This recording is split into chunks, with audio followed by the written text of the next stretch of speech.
We have been presenting the theory of Copernicus and Galileo with the aim of raising awareness of these discoveries.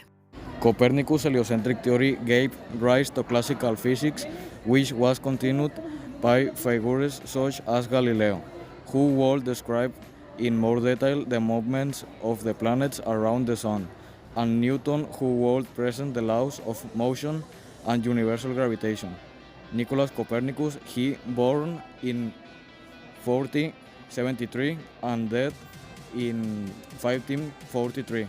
Polish astronomer is known for his heliocentric theory, which had already been described by Aristarchus of Samos, according to which the Sun was at the center of the universe and Earth, which rotated once a day on its axis, completed one revolution around it every year.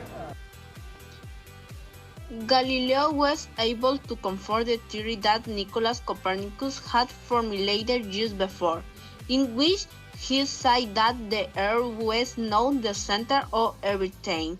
His observation with the telescope allowed him to show that the celestial bodies did not revolve around the Earth, but that the planets revolve around the Sun. The main argument against the heliocentric model was ideological, considering that same model contradicted the Bible, which the religious authorities consider an expression of revealed and unquestionable truth in all areas. Copernicus spent 25 years working in the development of his heliocentric model of the universe. Copernicus' theory found its most brilliant confirmation in 1610, the year which Galileo, with his telescope, observed the phases of Venus that Copernicus had predicted. The Copernican system is one of the first modern scientific theories, characterized by the validity in the construction of hypotheses. Galileo's discoveries met with an opposition within Catholic Church. In 1616, the Inquisition declared heliocentrism formally heretical. Heliocentric views were banned, and Galileo was sentenced to refrain from teaching or defending heliocentric ideas.